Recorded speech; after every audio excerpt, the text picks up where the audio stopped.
우리 오늘 예배의 자리에 나오신 모든 분들을 주님의 이름으로 환영합니다. 이 자리에 함께 하지는 못하지만 각 가정에서 예배하는 우리 성도들에게도 동일한 하나님의 은혜가 함께 있으시기를 바랍니다. 우리 옆에 계신 분들에게 하나님의 은혜와 평강이 함께 하시기 바랍니다. 서로 축복합시다. 네, 하나님의 은혜와 평강이 함께 하시기를 감사합니다. 네, 제가 여러분에게 질문을 좀 드리도록 하겠습니다. 잘 들어보시고 좀 솔직한 마음으로 대답해 보시기를 바랍니다. 대답은 크게 하지 않으셔도 됩니다. 그냥 본인만 스스로 대답하시면 되겠습니다. 여러분, 신앙생활 하시는 게 좋으십니까? 싫으십니까?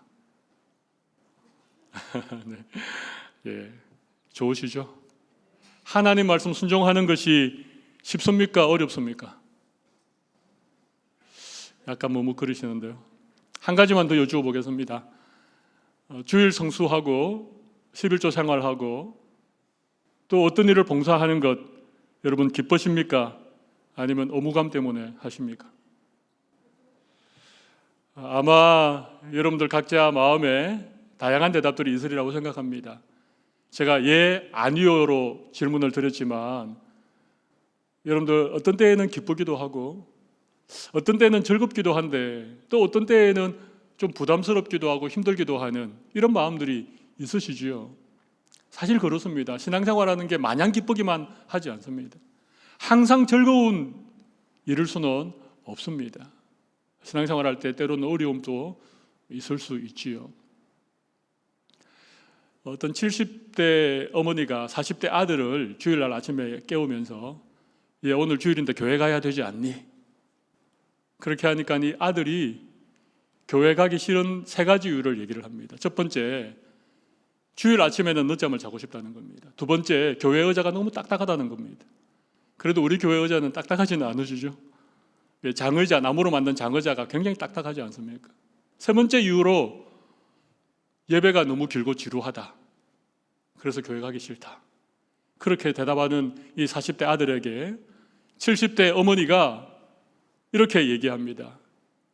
교회 가는 것은 너의 선택이 아니고 하나님의 명령이기 때문에 가야 된다. 두 번째, 그래도 교회를 가야 너의 믿음이 조금이라도 자라날 수 있지 않겠니? 그런데 어머니의 세 번째 대답이 정말 가관입니다. 세 번째 뭐라 그랬겠습니까? 얘야, 네가 그 교회 담임 목사지 않니? 누가 지어낸 우스개 얘기겠지만 여러분, 가끔 목사도 이 교회 가기 싫은 건 아니지만 오늘 또 예배를 인도하고 말씀을 전해야 되는 데 대한 부담감이 있을 수 있습니다. 신앙생활이 늘 기쁘고 그러면 얼마나 좋겠습니까? 근데 오늘 제가 여러분에게 신앙생활 기쁘게 할 수 있는 비결을 좀 말씀드리려고 합니다. 오늘 말씀 잘 듣고 여러분에게 이해가 되시면 여러분 한결 여러분에게 신앙생활의 기쁨이 있으리라고 생각을 합니다. 오늘 우리가 함께 읽은 이 요한복음 14장 이 말씀은 사실 요한복음 13장부터 17장까지 길게 이어지는 예수님의 마지막 설교입니다. 마가의 다락방에서 이 말씀을 하셨다고 해서 이것을 다락방 강화 이렇게 얘기도 합니다. 이건 모르셔도 됩니다. 그런데 요한복음 13장, 14장, 15장, 16장, 17장 계속해서 예수님이 반복해서 하시는 말씀이 뭔가 하면 내가 이제 곧 떠나게 된다. 그렇지만 너희들 너무 두려워하지 말아라. 왜냐하면 내가 떠나면 또 다른 보혜사 성령님을 너희에게 보내어서 그 성령이 너희와 항상 함께 있기 때문에 두려워하지 말아라. 그렇게 말씀하신 것입니다. 성령님을 보내시겠다. 이것이 예수님의 마지막 고별 설교에 굉장히 중요한 약속이셨습니다. 예수님이 말씀하시고 약속하신 대로 성령님이 오셨습니다. 오순절 마가의 다락방에 성령이 임하셨지요. 그리고 각 사람에게 성령님이 함께 하셨습니다. 그렇게 예수님을 배반하기도 하고 예수님을 부인하기도 했던 그 제자들이 성령님이 오셔서 그들 가운데 역사하니까 그들이 죽음을 무릅쓰고 예수님의 복음을 전하였던 그런 놀라운 일들이 일어나지 않았습니까? 오늘 이 성령님에 대한 말씀을 좀 함께 나누려고 합니다.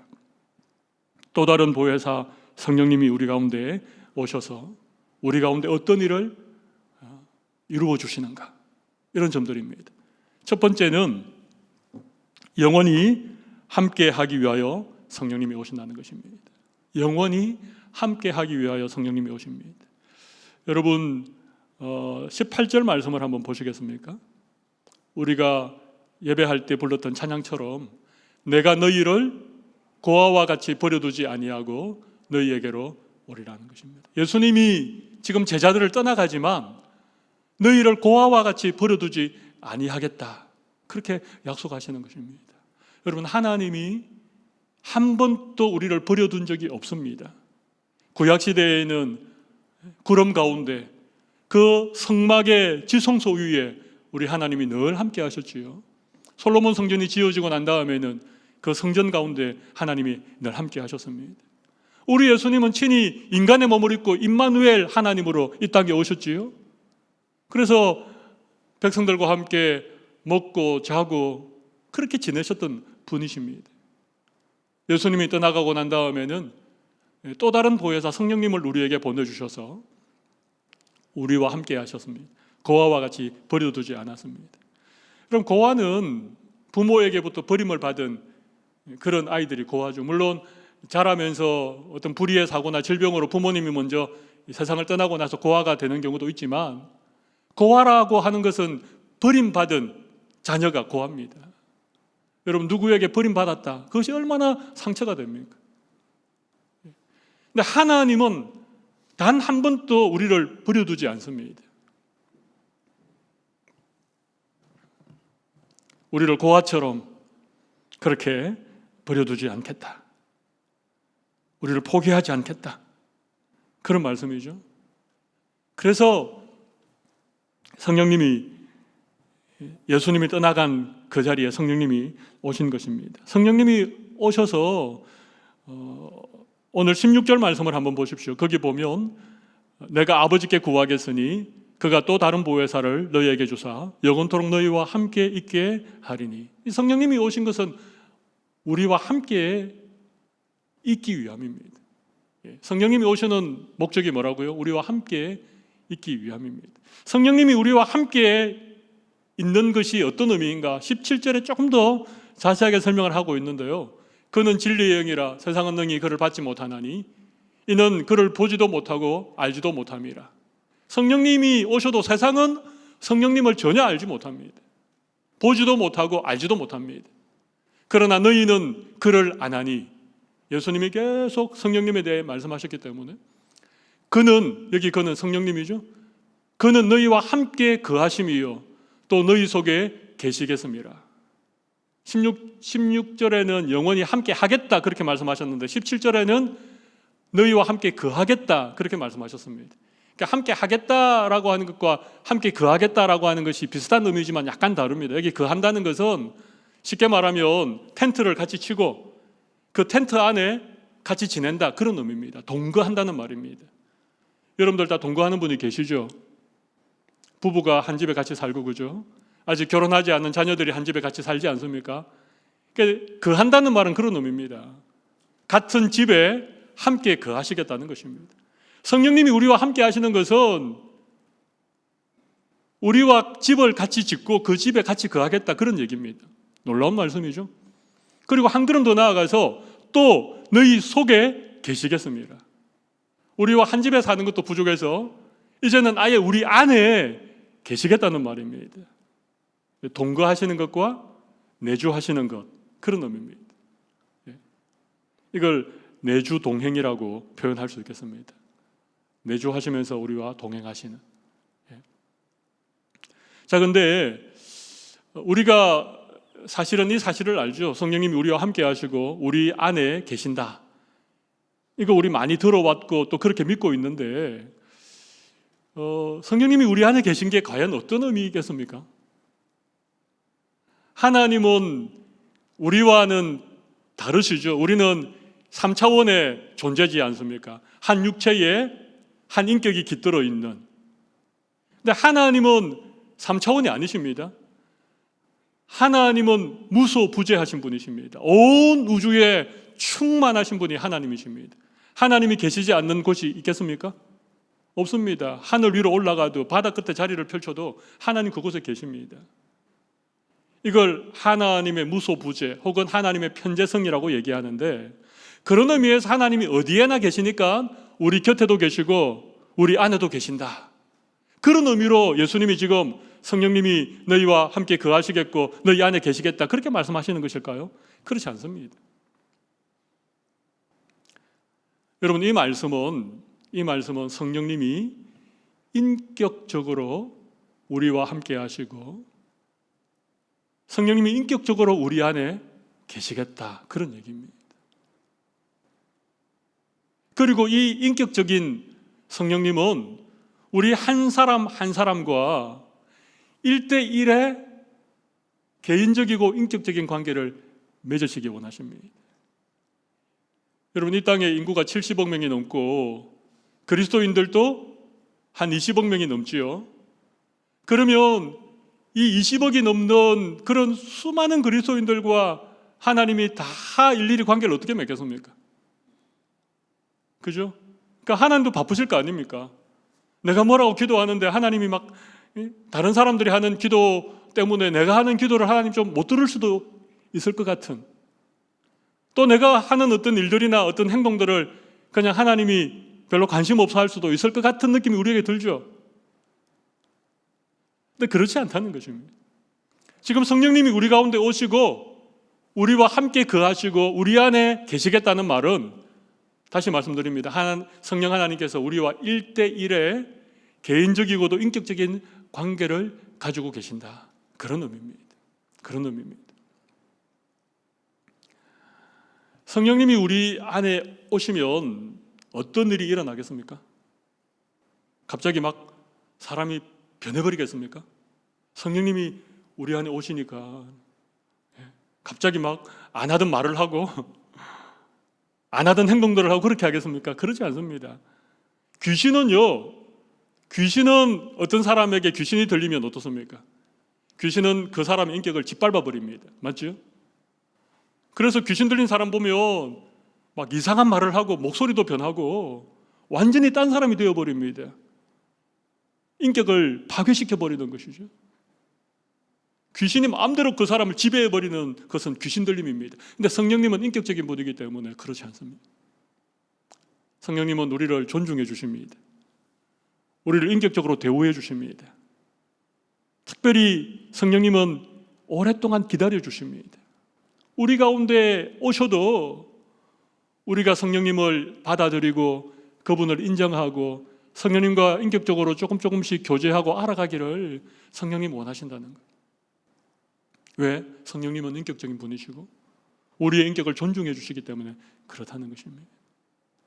근데 우리가 이 사실을 모르면, 성령님이 나와 함께 하시고 나와 이렇게 인격적으로 교제하기 원하신다는 사실을 알지 못하면 우리는 성령님을 모른 척할 수 있습니다. 성령님을 어떤 때 무시해 버릴 수도 있습니다. 성령께서 우리에게 어떤 마음을 주시고 어떤 생각들을 통해서 자꾸 우리에게 찾아오시는데 우리가 그 성령님이 주시는 생각들을 계속해서 무시하고 이러면 어떻게 되겠습니까? 제가 성경 구절 하나를 소개하겠습니다. 에베소서 4장 30절 말씀 보십시오. 거기 보면 이런 말씀이 있죠. 하나님의 성령을 근심하게 하지 말라. 이 말씀의 의미가 뭡니까? 하나님의 성령이 근심한다는 말입니까? 근심하지 않는다는 말입니까? 근심합니다. 왜 근심하십니까? 내가 자꾸 내 안에 계신 성령님을 무시하고 성령님의 뜻과는 전혀 상관없이 살아가니까 성령님이 근심하는 거예요.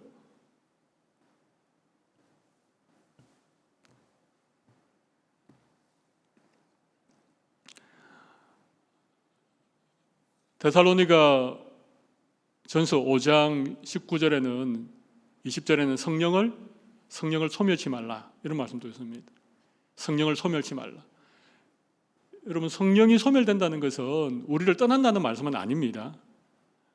성령이 소멸된다는 말은 성령님이 우리 안에 계신데 우리가 너무 성령님을 무시하니까, 마치 성령님이 계시긴 한데 우리에게 아무런 인격적인 영향을 미치지 못하는 상태, 성령이 소멸된 상태입니다.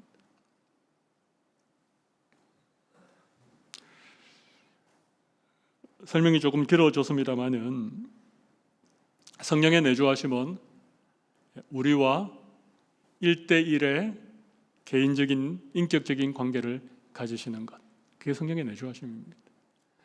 그리고 또 한 가지 놀라운 사실이 있습니다. 16절을 다시 한번 보시면 내가 아버지께 구하겠으니 그가 또 다른 보혜사를 너희에게 주사, 그 다음 뭡니까?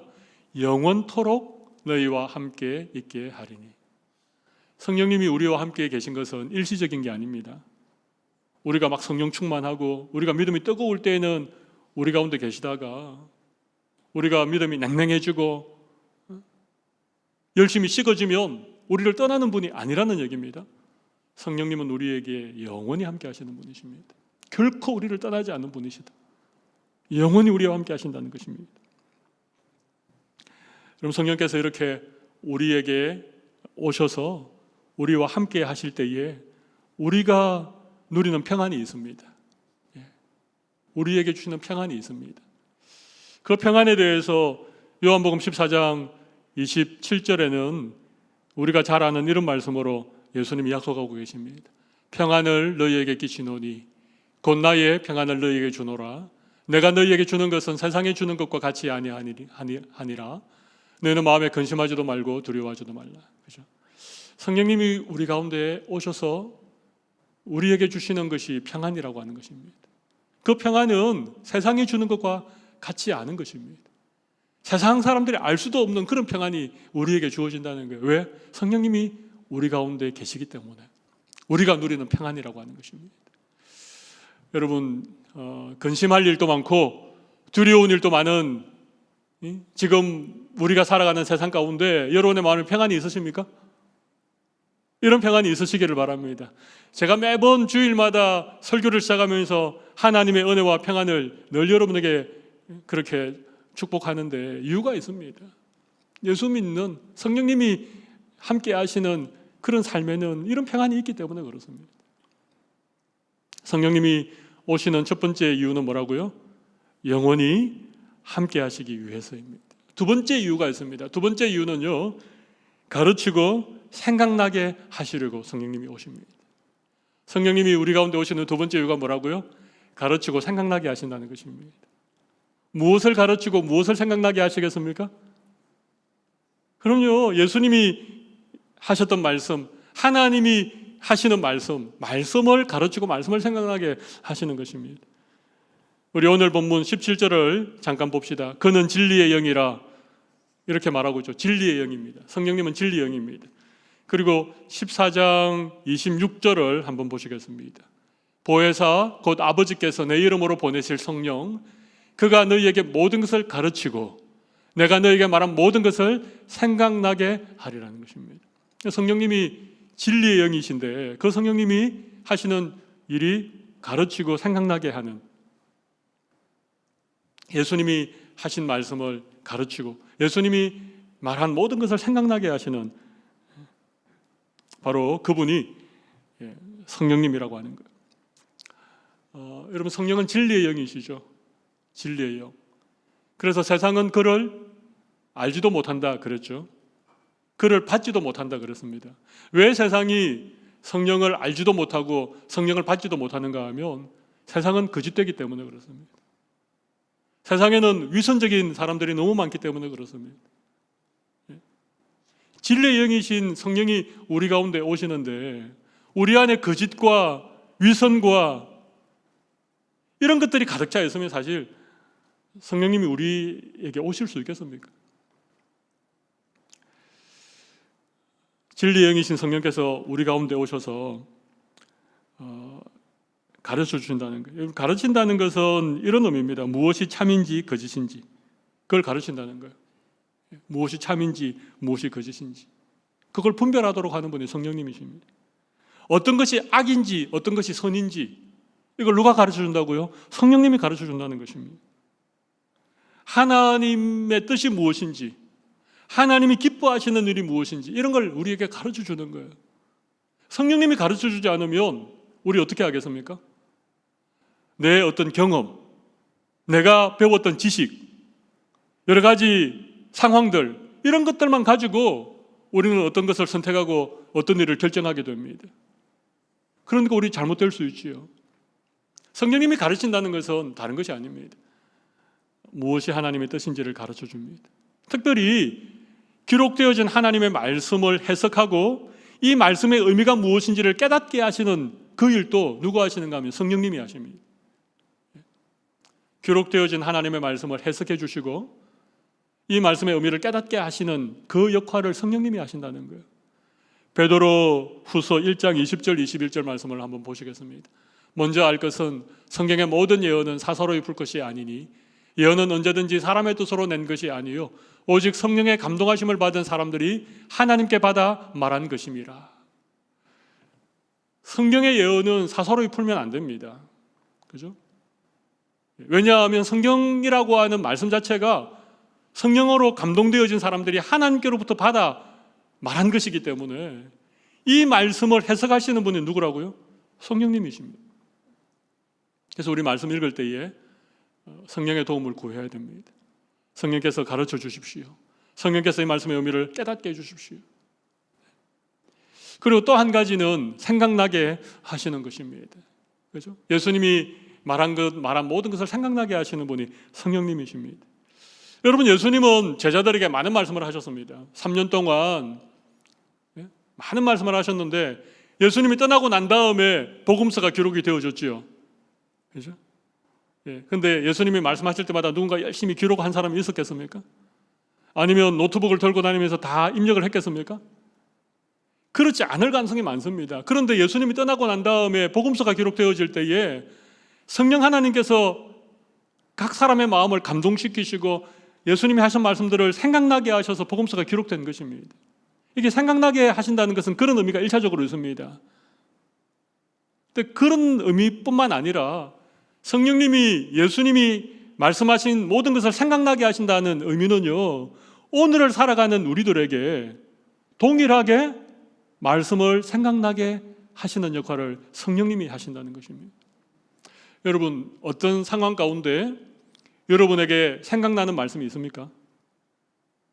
여러분이 아무리 성경을 많이 읽고 아무리 성경 공부를 많이 해도 여러분의 삶의 어떤 순간에 여러분에게 기억되고 생각나는 말씀이 없으면 여러분, 그건 우리의 삶이 말씀과 별로 상관없는 삶을 살게 됩니다. 그죠? 그런데 어떤 순간에 성령께서 우리에게 어떤 말씀을 생각나게 하시는 것이 있다. 만약 그렇다면 우리는 그 말씀을 붙들 수 있는 거예요. 그 말씀 때문에 내가 믿음의 결정을 할 수 있는 것입니다. 예컨대 이런 것이 있습니다. 우리의 마음에 어떤 염려가 막 몰려옵니다. 지금 막 코로나 상황에다가 여러 가지, 그래서 마음에 어떤 염려가 막 몰려오는데 그때 생각나는 말씀이 없으면 우리는 그 염려에 붙잡히게 됩니다. 그죠? 근심과 걱정의 종로로 타게 되어집니다. 그런데 염려가 몰려올 때 우리에게 빌립보서 4장 6절 말씀이 생각났다. 아무것도 염려하지 말고 다만 모든 일에 기도와 간구로 너희 구할 것을 하나님께 감사함으로 하나님께 아뢰라. 만약에 이 말씀이 딱 생각났다고 해보십시오. 그러면 염려를 기도로 바꿀 수 있는 것입니다. 성령님이 말씀을 생각나게 하는 게 그런 의미입니다. 우리에게 어떤 두려운 일이 생겼다. 너무 두려워서 막 온몸이 부들부들 뜨는 그런 상황인데 우리에게 생각나는 말씀이 없으면 우리는 그 두려움과 공포에 시달려야 됩니다. 근데 우리에게 어떤 두려움이 막 몰려왔는데 그때 이사야서 41장 10절 말씀이 생각났다. 우리가 너무 잘 아는 말씀이죠. 두려워하지 말라. 내가 너와 함께함이라. 놀라지 말라. 나는 내 하나님이 되리라. 내가 너를 굳세게 하리라. 참으로 너를 도와주리라. 참으로 나의 의로운 오른손으로 너를 붙들어 주리라. 이런 말씀이 생각났다고 해보십시오. 그러면 우리는 주님의 그 의로운 오른손을 붙들 수 있는 거예요. 하나님이 나를 붙들어 주실 것을 믿고 우리는 그 두려움을 이겨낼 수 있는 것입니다. 성령께서 말씀을 생각나게 하신다는 것은 이런 의미입니다. 한 가지 예만 더 들어볼까요? 누군가의 허물이 보입니다. 그 사람이 참 나쁘게 하고, 근데 그런 상황 속에서 말씀이 생각나지 않으면 내 마음에 미움도 생기고 그 사람을 비난하고 싶은 마음도 막 생깁니다. 그죠? 근데 그때 말씀이 생각나는 거예요. 베드로 전서 4장 8절 말씀. 한번 같이 읽어볼까요? 무엇보다도 뜨겁게 서로 사랑할지니 사랑은 허다한 죄를 덮느니라. 성령 하나님이 이 말씀을 생각나게 하셨다고 생각해 보십시오. 그러면 우리는 어떤 사람에 대한 미움을 멈출 수 있습니다. 그 사람을 헐뜯고 비난하는 이런 비난으로부터 우리가 자유하게 되는 거예요. 사랑은 허다한 죄를 덮느니라. 여러분, 이게 말씀을 생각나게 하시는 성령님의 사역입니다.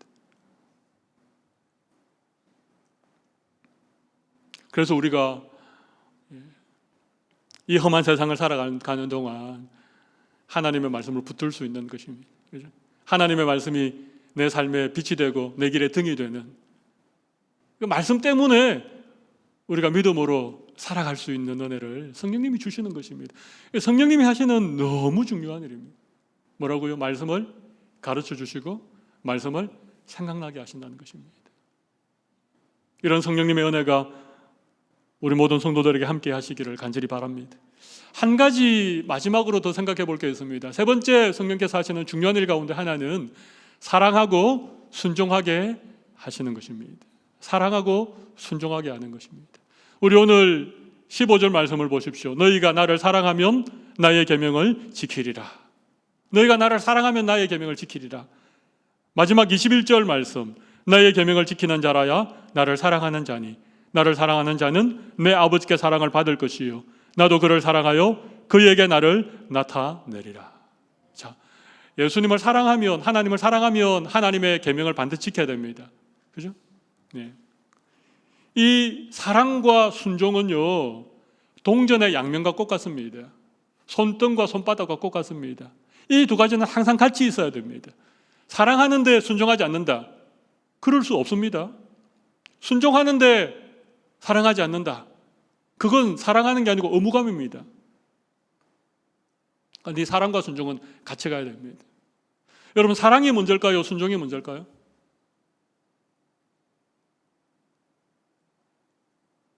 사랑하지 않는데 어떤 계명을 지키고 순종한다는 것은 힘듭니다. 그런데 누군가를 정말 사랑하면, 그 사람을 정말 사랑하면 그 사람이 하는 말은요 다 지킵니다. 그죠? 청춘 남녀가 한참 연애할 때 그 호수에 비친 달을 보고 달을 따달라 그러면 남자가 뭐라 그럽니까? 네가 제정신이냐? 오늘 저녁을 잘못 먹었느냐? 그렇게 말하는 남자는 없습니다. 그죠? 달을 따달라 그러면 달을 따지는 못하지만 달을 따는 신용을 하는 거예요. 왜냐하면 사랑하기 때문에. 예수님의 계명을 지키는 것, 하나님의 말씀에 순종하는 것, 이거 여러분 쉽지 않습니다. 그래서 제가 처음에 여러분 신앙생활이 기쁩니까? 물어본 게 그겁니다. 말씀 순종하는 게 어렵습니까? 물어본 게 그 이유입니다. 하나님을 사랑하지 않고 하나님의 말씀을 지키고 순종하는 것은 갈수록 힘들어집니다. 그런데 하나님을 사랑하면 그게 힘들지 않습니다. 순종하는 것 자체가 기쁨이고, 순종할 때 정말 세상이 알지 못하는 그런 하나님의 은혜를 누리게 되어집니다. 그런데 여러분, 하나님 어떻게 사랑할 수 있겠습니까? 하나님을 사랑하게 하시는 분이 성령님이십니다. 어떻게 성령님이 하나님을 사랑하게 하시는가? 제가 몇 가지 구절을, 성경 구절을 통해서 조금 말씀드리겠습니다. 첫 번째는 우리 로마서 8장 15절 16절 말씀을 보겠습니다. 너희는 다시 무서워하는 종행을 받지 아니하고 양자의 영을 받았으므로, 여기 양자의 영은 성령님입니다. 그죠? 성령은 진리의 영이기도 하고 양자의 영이기도 하고 거룩한 영이기도 하고, 양자의 영 성령을 받았으므로 우리가 아빠 아버지라고 부르짖느니라. 여러분, 아빠는 아람어입니다. 근데 너무 신기하게 아람어의 아버지라는 단어가 우리나라 말에 아버지를 친근하게 부르는 아빠와 똑같습니다. 발음도 똑같습니다. 아빠, 아버지라고 부르게 하는 분이 누구라고요? 양자의 영, 성령님이 하나님을 아빠라고 부르게 한다는 것입니다. 16절 계속 보겠습니다. 성령이 친히 우리의 영과 더불어 우리가 하나님의 자녀인 것을 증언하신다는 겁니다. 여러분, 원래 범죄한 인간은 하나님의 진노의 대상이었죠. 하나님과 원수되어진 사람들이었습니다. 그렇죠? 그런데 성령님이 오셔서 하나님 아버지와의 깨어진 관계를 지금 회복시키고 계신 것입니다. 하나님을 아빠라고 부르고 우리가 하나님의 자녀인 것을 친히 증거해 주신다는 거예요. 고린도전서 12장 3절 말씀을 계속 보겠습니다. 그러므로 내가 너희에게 알리노니 하나님의 영으로 말하는 자는 누구든지 예수를 저주할 자라 하지 아니하고 또 성령으로 아니하고는 누구든지 예수를 주시라 할 수 없느니라. 여러분, 성령으로 하지 아니하고서는 예수님을 주라고 고백하고 예수님을 주라고 시인할 수 있습니까? 없습니까? 없다는 것입니다. 우리가 예수님을 나의 구주이십니다 라고 예수님을 믿고 예수님을 시인하는 것은 성령께서 그렇게 하셨기 때문이라는 것입니다. 그래서 성령님이 하시는 가장 중요한 일 가운데 하나는 하나님과의 끊어진 관계를 회복시키는 일입니다. 예수 그리스도를 구주로 고백하게 함으로 하나님을 아빠, 아버지라고 부르게 하고 우리가 하나님의 자녀인 것을 친히 증거해 주시는 분이 성령님이십니다. 그러니까 우리가 성령님이 우리 가운데 오셔서 하나님과의 관계가 회복되어져야 하나님을 사랑할 수 있는 거예요. 하나님을 아빠라고 부르는 그런 하나님과의 사랑의 관계가 성령님을 통해서 회복되어지는 것입니다. 여러분, 하나님 사랑하십니까? 네. 여러분, 사랑하면 순종은 정말 어렵지 않습니다. 네. 하나님을 정말 사랑하지 않기 때문에 하나님 말씀에 순종하는 것, 하나님의 계명을 지키는 게 늘 짐스러운 것입니다. 네. 하나님을 정말 사랑하면 순종하는 것 자체가 기쁨이에요. 내가 이걸 순종하면 내가 순종했기 때문에 하나님이 어떤 것을 나에게 보상해 주시겠지. 그런 마음으로 순종하는 분들이 계시지 않습니까? 대부분의 종교는 그렇게 가르칩니다. 뭔가 내가 공덕을 쌓고 내가 뭔가 어떤 일을 열심히 지키면 거기에 따른 보상으로 어떤 축복이 주어지는 것. 이게 세상의 종교입니다. 그런데 하나님은 우리에게 그렇게 가르치지 않습니다. 물론 그런 영역이 없는 것은 아니지만 우리가 하나님의 말씀에 순종하는 것은 내가 이 말씀을 열심히 순종하면 하나님이 큰 축복을 주시겠지. 그 정도의 수준이 아니라 우리가 하나님을 너무 사랑하기 때문에 하나님의 말씀에 순종하는 것 자체가 기쁨인 것입니다. 제가 이렇게 말씀드리면 여러분들 중에 이 말씀이 충분히 이해되어지는 분들이 계실 겁니다. 그런 경험을 해보셨기 때문에. 내가 이 말씀을 순종하면 어떤 유익이 나에게 주어지기 때문에 순종하는 것이 아니라 내가 이 말씀 순종하면 내가 좀 더 손해볼 수도 있는데 내가 이 말씀 순종하면 좀 더 어려워질 수도 있는데 그럼에도 내가 순종할 때 주시는 하나님의 은혜 이런 게 있다는 거예요.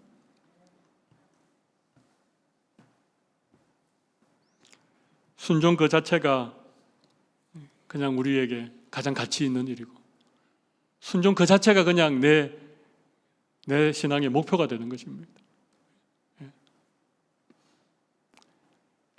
그러니까 그렇게 순종하면 하나님의 계명을 지키는 것이 점점 좋아지고 점점 쉬워지고 그렇게 되는 거예요. 그런데 하나님을 사랑하지 않고 하나님의 계명을 지키려고 하면 그게 갈수록 힘들어지고 무거운 짐이 되는 것입니다. 그래서 그냥 어느 날 아침 교회 가기 싫은 담임 목사가 되는 거죠. 제가 오늘 세 가지를 말씀드렸습니다. 첫 번째는 성령님이 오시는 것은 영원히 우리와 함께하기 위함이셨습니다. 그죠? 우리와 동거하시고 우리 안에 내주하신다. 그렇게 말씀드렸습니다. 우리 안에 내주하시는 것은 성령님이 우리와 1대1의 개인적이고도 인격적인 그런 관계를 가지고 계신다. 그렇게 설명드렸습니다. 두 번째는 말씀을 가르쳐 주시고 말씀을 생각나게 하시는 것입니다. 그래서 하나님의 말씀의 의미를 우리에게 해석해 주는 그분이 성령님이십니다. 특별히 우리의 삶의 여러 순간순간 가운데 우리에게 말씀을 생각나게 하시는 분, 그분이 성령님이셨습니다. 그리고 마지막 세 번째는 하나님과의 깨어진 관계를 회복시키고 하나님을 정말 사랑할 수 있도록 해주셔서 하나님의 말씀 순종하는 것을 우리가 잘 할 수 있도록 우리를 끊임없이 도와주시고 끊임없이 우리를 격려해 주시고 우리가 조금 잘못해도 성령님이 위로해 주시고 계속해서 기다려 주시는 영원토록 우리와 함께 하시면서 끝까지 우리 편에 되어 주시는 그분이 성령님이십니다. 예수님께서 특별히 요한복음 14장 오늘 본문을 통해서 또 다른 보혜사 성령님에 대한 말씀을 우리에게 주셨습니다. 물론 우리가 하나님을 잘 아는 것 중요합니다. 예수님의 십자가에 대해서 충분한 믿음을 가지고 있는 것 참 중요합니다. 근데 어쩌면 오늘 우리가 살아가는 시대, 이 성령의 시대에 우리가 성령 하나님을 제대로 알고 제대로 성령님을 믿는다는 것은 너무너무 중요한 일입니다. 오늘 제가 드린 말씀은 성령의 사역의 수많은 사역 가운데 한 부분을 말씀드렸습니다만 적어도 이 세 가지 사실만 우리가 잘 이해하고 그렇게 성령님과의 새로운 관계들을 맺어간다면 아마 여러분의 신앙에 새로운 어떤 그런 세계가 열리지 않을까 그런 기대를 제가 가져봅니다. 우리 오늘 우리 가운데 내주하고 계신 성령님을 마음껏 환영하고 성령님과 더 깊이 교제하고 성령 충만한 그런 삶을 살아가는 우리 모든 성도들이 다 되시기를 간절히 바랍니다.